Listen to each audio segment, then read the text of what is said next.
Good morning. Good morning. Today is May 19th, 2012. This is Saturday. I am speaking with Mr. Soud Choudhury. And this interview is being conducted in New York City. Mr. Choudhury, where is your desh? It's Bangladesh. And where in Bangladesh? Sylhet. Sylhet. Where in Sylhet? Sunamganj. Where in Sunamganj? Name of my village is Birgaon. Birgaon. How can you tell us how is Birgaon? Well, how does it look like? It's away from my hometown Sunamganj, about 17 miles away. Okay. It's a nice mushy land. Is what we call in our local language bhati. That Bhati. means it's a riverine area of the district of the Sylhet. Sylhet has hilly district too, hilly towns too. So it's like that, and for long it was a little bit excommunicated from the towns because the communication was not good. But nowadays it is very smooth. Within an hour we can. How large was the village? It was small. It was small. Now it is about say almost like 4 miles now. No, how many thousand of people? I mean. Here exactly. Hundreds. The recent No, but whatever. Census, yeah, 100. It's 80,000 like that. But it's not it's a small town then. It's not a village. 80,000 is pretty large. Yes, 70, 80,000. So was it a mixed village or is it a mixed Hindu-Muslim? Yes, it was a mixed village, but majority was since my time, when I started growing up, majority was Muslim, but a lot of Hindu. Within the Muslim, you had many divisions, many groups: Shia, Sunni, Qadianis. No, there was only Sunni Muslims, right? Okay, so where did you go to school? I started my preliminary, my elementary rather, in my village. There was a primary school which used to be called, and it was up to class 5th grade, class 5. What's the name of the school? It's the Birgaon Model High School, Model School. Okay. Then I moved to Sunamganj, my hometown, and I started as a government high school up to 10th grade. What's the name of the school? Government Jubilee High School in the town. And then? Then I went to college. I was for a couple of weeks in Murari Chand College in Sylhet. Okay. Then I took a TC because I was not comfortable in the dormitory. So my family moved me to my cousin's sister. She was in Mymensingh. And I was admitted to Anandamohan College. Oh, you studied in actually I visited Anandamohan. Anandamohan College, yes, right. Myself. AM College. And what did you study? I did my intermediate there, and I had major in history. Okay. I moved to Dhaka University. Okay. And I completed my masters. Okay, and then in history. Then you came here. Which year? In 1979, I left Bangladesh and I went to Germany. Germany. I was there about 5 years. Okay. Then in 1984, end of '84, I came to United States. Okay. And since then you are working here. I'm working here. Now, can you tell us? And you're in the before I go. You're in the management now, right? Here. Yeah. Not exactly. I have some private investments and others. Okay. So I did different kind of jobs. It's nothing like extraordinary. That's fine. Now, can you give us a little bit about description of village? Was it how is your house like? Is it a big building, small building, with lots of trees or, Yeah, it was a green village, and my family was a kind of privileged family there. So they had high houses, but not in my home district like Sunamganj. Most of the villages are because of the lack of dry land, because it's inundated always, it's covered with water. So it was nothing like gorgeous. But we had a very comfortable plot. It's not a building. It used to be batten. They used to call it, it's a difference, a tin shed, because we have extreme rainfall there. So that's why the houses are built with a tin shed with brick side or mud side or it's wooden, not neither wooden frame. yeah. With That's very typical of yeah, Bengal. with limestone and Yes. something. Right. Okay, good. Right. How many generations they lived there? Do you know? Oh, it's at least I know my 13th generation. I am the 13th. Now, so when did you mentioned before that your family took to Ahmadiyya Islam, right? Yeah. When did it, because for 13 generations or less, when did they take It that? happened in 1957. 57. My cousin sister, she was the eldest of my generation. Okay. She was married to a gentleman from another part of it's close to Mymensingh, Okay. and from Dharma Pasha Okay, yeah, I know town. that person. So, and he converted himself to Ahmadiyyat, including, accompanying my cousin. And then, And then I moved to them. Okay. When I moved to them, I started, but I did not convert myself that time while I was with them. okay. I did it in United States. Okay. Now, did that pose any, was it okay, or was it, how did your family, your extended family, your neighbors? Yeah, did my that? side of the family was quiet because this cousin of mine was very loving in the family, especially to my older uncle. He died, and my father and my younger uncle, they used to look after the rest of the family with their widow, sister-in-law. So it was a loving kid. Moved to another thing. They did not do anything wrong. They left. They kept a regular relationship. But the villagers came forward to have some argument with the big religious priests and others. So we arranged that. Our family arranged that, and my cousin-in-law, he won, but it did not achieve anything. One means in a dialogue. In a dialogue, you know, he showed arguments and other things from the Quran and others, and he won. But nobody paid heed to him. Nobody allowed him, or nobody converted in his hand. So it was going like that, but nothing so serious those days. After that, even when it started in Bangladesh time. Now, what was that around? What approximately which year she took? She took in 1957. Oh, 57. 57, and yeah. at the beginning, all these things happened. After all, it was a normal relationship. Yeah, Yes, they are visiting us. We Yeah. were going. I even was sent to them. Nobody even questioned that I may be influenced by them. Yeah. So they did it create any consternation in the villages later on or afterwards? No, not really. So there was no difficulty No then difficulty. or now? Because of the family, you know, our family was in a privileged position. Right. So. But what about with the rest of the villagers? Rest of the villagers, a lot of them didn't like it, but didn't have the courage to do it, because they, even in this reference, I should quote it, you know, I should mention here that the Hindu families used to live in our villages.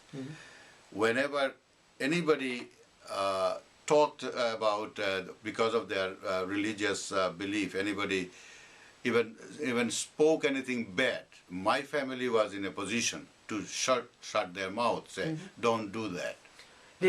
Was that a normal occurrence in there? That is, your family had to intervene in favor of Hindus. Did this happen frequently or often? It was not frequent, because there was no influential Hindu families who will come in conflict with anybody. Everybody were very nice and soothing, and they took it. Our village was kind of used to live with them. But sometimes, if they have a quarrel, it should be a equal quarrel among equals. Yes. Yeah. Not like this because he is Hindu. Anytime it happens, it's a very few occurrences. I heard my father was very furious. He said, don't say that. If you have a fight with the land and anything, go to the court and settle it. Now, in that context, I mean, two things. One is, I hear, is that a hearsay that Ahmadiyyas come under strain in recent times, or is it all made up? That is it a propaganda that they are being victimized, or you think there is real victimization? No, it's not at all a propaganda. It's true. Is It started happening, right? Okay, and happening. when did it start to happen? You said it was very normal, very. Yeah, it started unfortunately during Bangladesh time. After Bangladesh. After Bangladesh was independent, Okay. 1971. It did not happen through the 70s, even to early, I mean, 60s, 70s. 60s, 70s is nothing with the Ahmadis, you know. But after Pakistan declared the Ahmadis non-Muslim, so the mullahs in Bangladesh also, the religious, because the fanatics, they started against, you know, Ahmadis are not Muslims, Ahmadis are not, they don't agree that Muhammad is the prophet, last prophet, etc. And they started it, they tried to, I forgot the year, sometime during 80s, they tried to, they surrounded, the mullahs led a procession towards the headquarters, Ahmadi headquarters, in Bakshi Bazar, Dhaka. But the bright and secular Muslim forces, the intellectuals, they came forward and they protested. Next thing happened, I remember, I went to Bangladesh, I was there.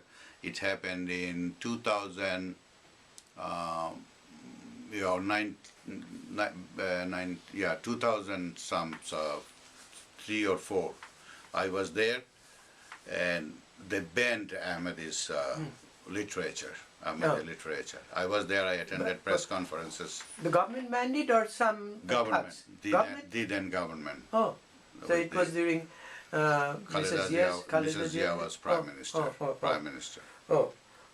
Now, when you, after this happening, when you went back to the village, do you see relationship with rest of your family is Sunni, but you are, do they know that you have taken to Ahmadiyas, and or what the relationship still normal today in your own village? In my village is still. You're son of the soil. You're son of the nothing more. Yeah. What about you mentioned about they were minority Hindus. Do you think they are still there, or there any decline of it? It's a decline. Do you know why? It's a decline. It's because it happened during the. Unfortunately I was never told by anybody in the family, but I read in a book that some Union Council chairman, it's a local government chairman elected from the political party of BNP, Bangladesh National Party, and he tortured a daughter of a Berber family. And I read in this book here why the Hindus are living in Bengali, leaving Bangladesh by Samad somebody, and then I called my I called my brother. He is an attorney in Dhaka. I called him. I said, "You guys are there. You guys don't watch that and don't try to stop that." He said, "After it happened, I came to know, and we are going to the village, and we are changing the chairman. You know, we'll work." So I was in the village too, and my brothers, in deep night, people started, the leaders started, whom do we put for the chairman next? They said, not him. Okay. Not him, right. But I had a mind to talk to the girl even, but I cannot do it in the daytime because it's something more torturous thing may happen to them, because I won't be staying there for long. Exactly. I have to leave. Exactly. But I still have in mind, whenever I get a chance, I will do that. I mean, because you are a transient person, but they are there. They are there. So you cannot be beaten up, but they can be beaten up. Right. Now, what about in 71? Were you in Bangladesh? I was in 71. So in Bangladesh. how was the life like for you in 71? It was like a fugitive life. I started, I was almost ready to cross the border. My friends came with the truck. But my family said, let him breathe. Let him understand the situation. You guys go anytime, we will do that. Because first they started attacking students, since they did in Dhaka. And I was in Mymensingh. So we have been apprehending that they will be come here and finding our students too. So my family was kind of, okay, if he can save his life, but where he is going, we don't have any relative across the border. So they were a little skeptical, little shaky. And this is how I was struck off. I couldn't go. So you stayed in Mymensingh, or you went back to No, Sri we Lanka? had to wait. No, we had been in a village of Mymensingh. Mymensingh. Yeah, with my cousin's family. Okay, so you retreated in the village. Returned the village for So, months. Months. Right. So did you see anything happening? Did you see anybody killed, anybody tortured, any loss of life? You are not. You didn't. I didn't see in front of me, but Okay. after it happened, I saw a lot of dead bodies. And You did see. yeah, I did.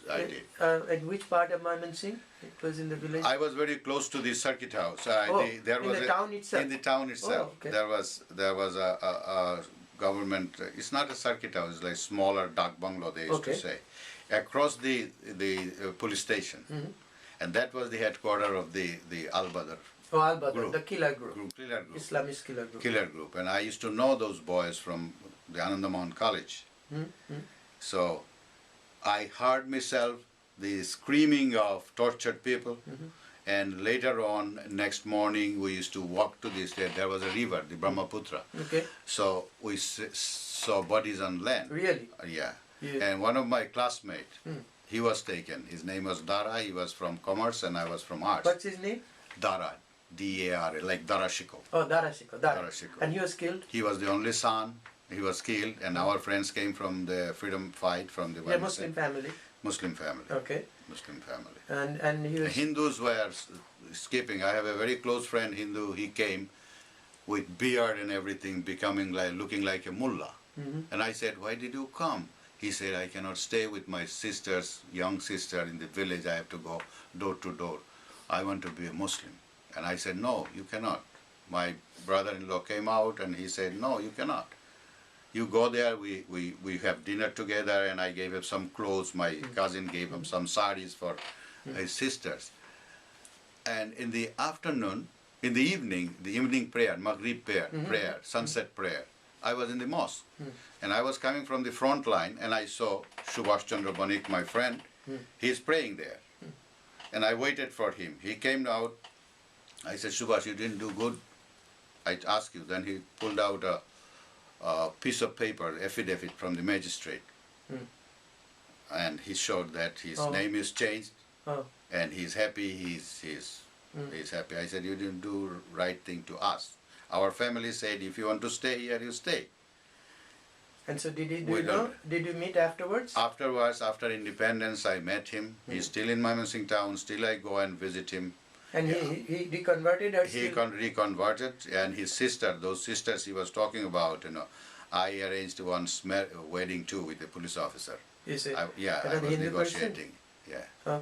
That was, I mean, people went to extremes to survive. To survive, yeah. I know another family, my neighbor in the Mymensingh town. He has about 9 granddaughters, and all his young sons, they left. And with these young girls, he was in bad shape, and he also converted. He saved them, Hindu. Oh. Saved them. His name was Gangesh Talapatro, and he was converted to Abdul Ghafur Talapatro. Oh. Yeah.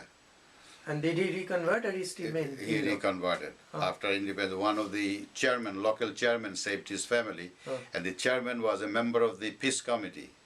And so he was arrested. That was the killer committee. Killer committee. Yeah. And he was arrested after independence. And Mr. Talapatro went to witness on the court that he didn't do any killing, anything. He was a member of the peace committee, but he helped saving our life. So Talapatro saved this Saved Muslim him killer. and he was released. Oh, that was nice. Yes, very nice. Now, so you stayed the entire period in Mymensingh. So you didn't have to go. How did they survive? Food, clothing. Yeah, I mean, how was the life like?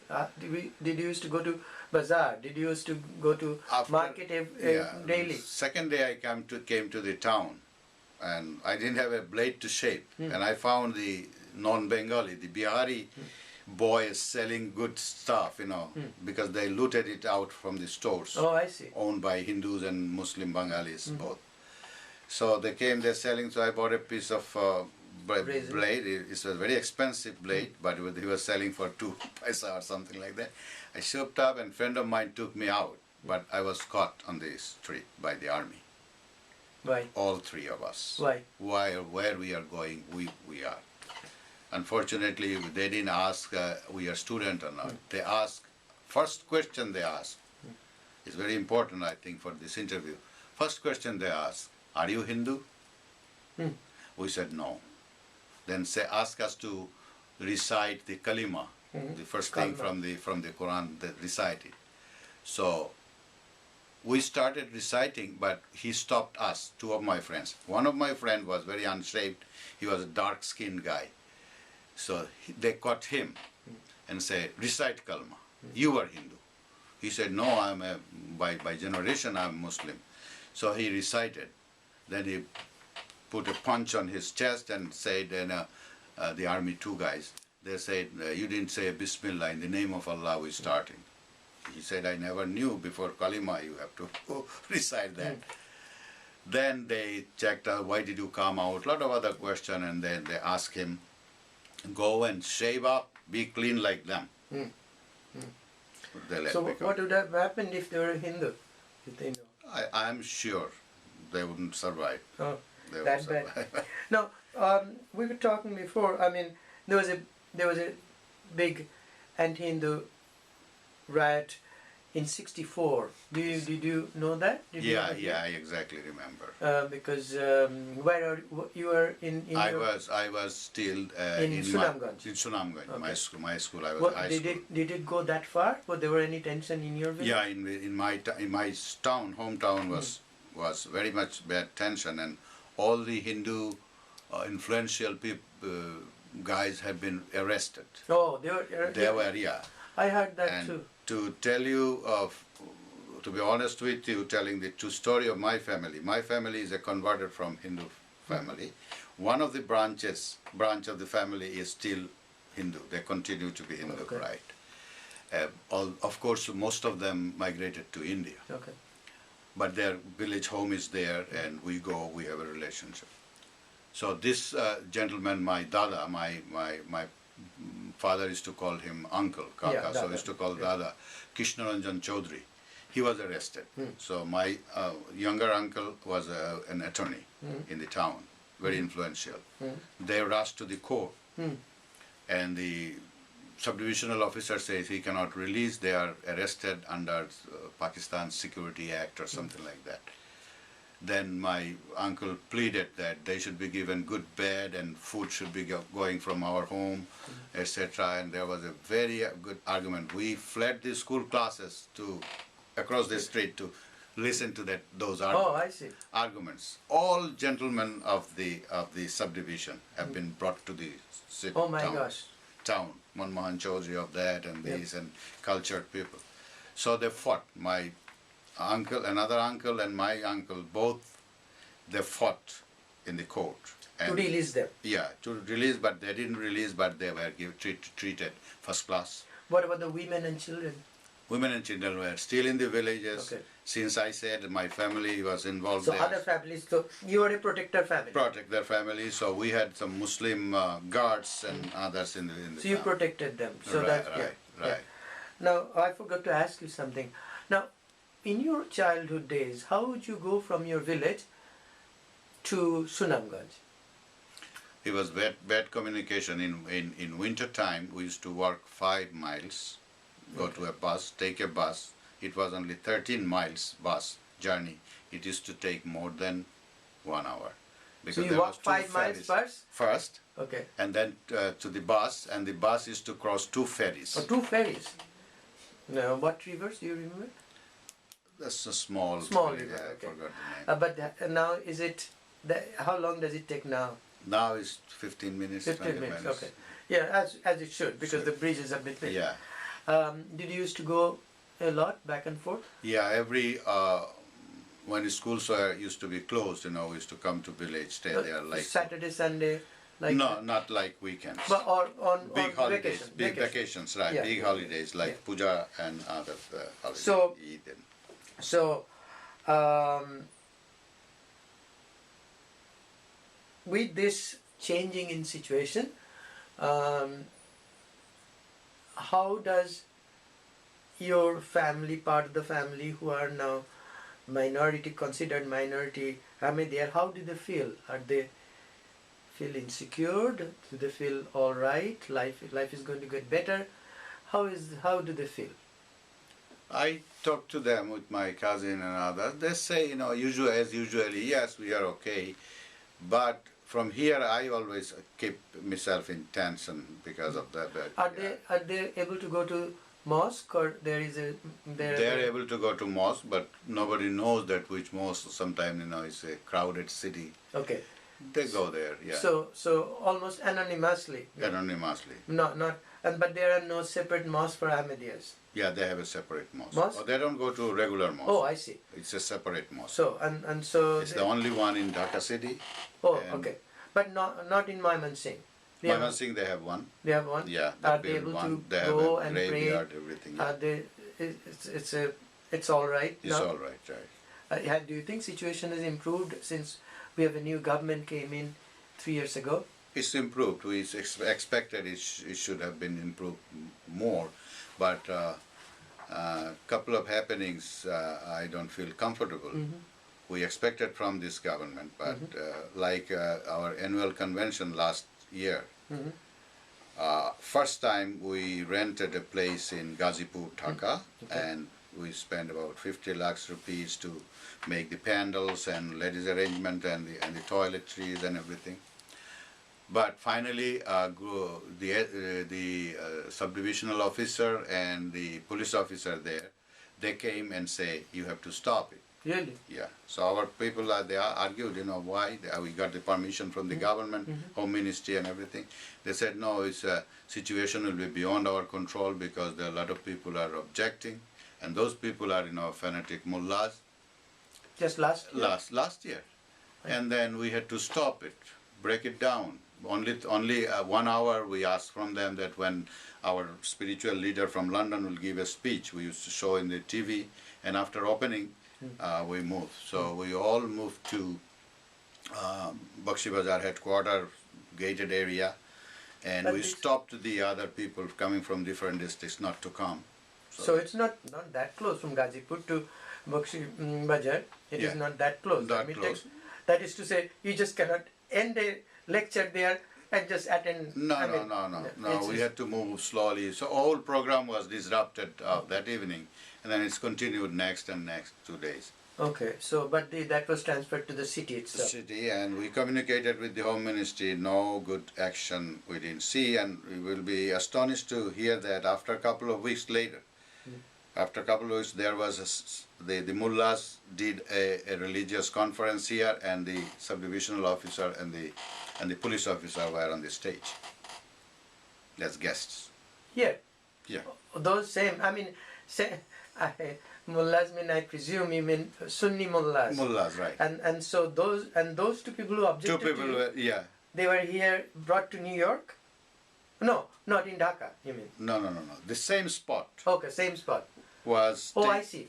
So after a couple of weeks, the same spot was used by those mullahs. fanatic mullahs for a convention or something, one-day thing, okay. right? And they invited those two officers, government officers. And they came to lecture. And they took the lecture. They sat there. That's really something. Now, since ours is a partition documentation project, I thought I'll ask you: have you ever visited the other side of the border? And that is West Bengal. Yes.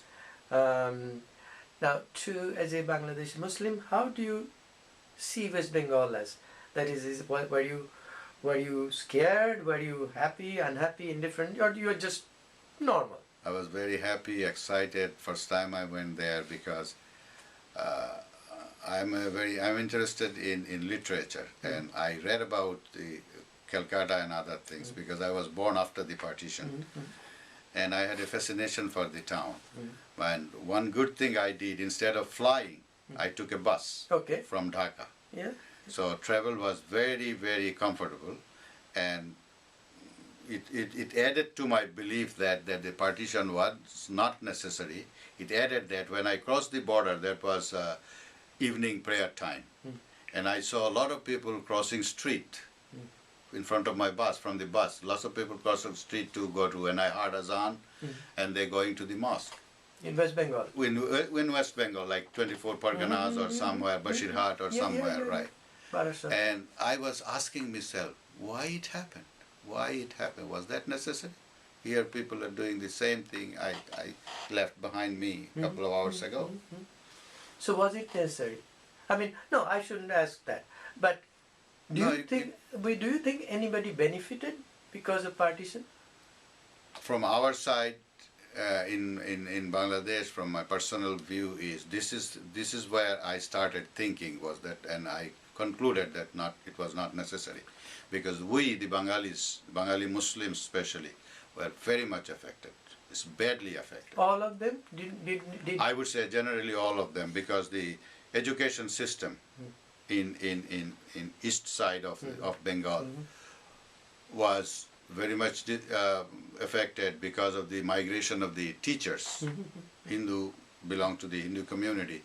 They migrated to India, so there was a dearth of good teaching staff. And historically, Muslims were 100 years behind. So it took them time to take over. And unfortunately, those dearth were covered by teachers not of the A-class merit.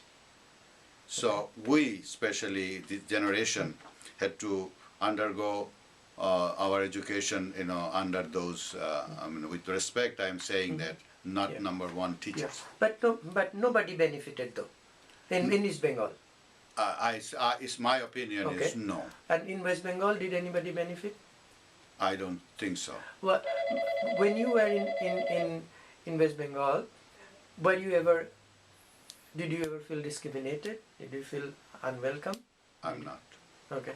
And you stayed in Calcutta, and you were able to you were able to stay like a free person, without any restriction, of course, any fear. And what about your wife? Did she go with you? She did not accompany me that trip, but she went to Calcutta and she traveled to the heart of England. Okay. And she had a very good impression. Okay. Too. Okay. Then can I ask, why do you think in Muslim majority Bangladesh, Hindu minorities have not been able to stay, whereas in Hindu majority West Bengal, Muslims have been able to stay? Have you ever thought of it? Why? Because of the nature of the state. Nature of the state. Yeah, the Bangladesh was under Pakistan was an Islamic state, Islamic republic. So they blocked the way for other religious people. I don't know, you heard or not, Jawaharlal Nehru once sent a message to Muhammad Ali Jinnah that he is creating a state with the Muslims. But if any Muslim converts to Christianity next morning, is he going to lose his citizenship? There was no good answer. I read somewhere, I cannot refer you the exact name of the book. So it was funny. So here they were a second-class citizen, constitutionally, if not even socially, but constitutionally. So they felt it's a safer place, number one. Number two, before partition, Calcutta was the hub of all cultural thing, everything, and at the center. Good and bad, both. Good and bad, both, right. So a lot of people, like well-off Hindus, had a second home sometime there. So they said, why not, we go. On the other hand, from West Bengal, the constitution is not saying that it's a Hindu state. So Muslims at least can knock the door of the highest authority if anything happens, any discrimination happens to them. I think this is the reason. Yeah. Now, do you think, it's a harsh question, I'm almost to the end, can Hindus and Muslims live together? I'm asking in the context of Bengal. I believe in 21st century we must. And of course Ahmadiyyas and Muslims. I'm just not saying that Muslims and non-Muslims. Yeah, in 21st century, especially living in a country, in a city especially, which has worship, house of worship of almost every religion in this world, whatever came. Maybe whatever more comes, maybe he will accommodate. So living in here, I always aspire like that we could have, we will be able to Yeah, live. yeah. But bad things also happened, Yeah. continued. Sure. Now, the very last question. Is there anything else you like to add that I didn't ask, or that comes to your mind? Yes, we should. I think we should. The intellectuals from both part of Bengal should be more active to tell people, educate people to have tolerance, and they should kind of, what should I say? They should kind of, in their writing, they should leave their religious communities, come to a common stage, and write up more and write up more. Since the education system of both the parts of Bengal is every day developing. Every day I was watching a Hindi TV, and the other day, and the condition of women in India was shown by Amir Khan, a film actor. Bad things are shown. But he said in Bengal, less torture, less thing happening. Women freedom is more in action, or in existence. So these are good signs. I was feeling proud. I don't know why. It's not my country. I was thinking, Bengal, look at Bengal, look at Bengal. Yeah. We are all international. International. So these are the things, I feel the last thing, and I thank you very much giving the opportunity, because I had this idea of in my mind for long. I can speak up that the partition of India was a futile thing and created a lot of problem. Thank you so much. Thank you very much.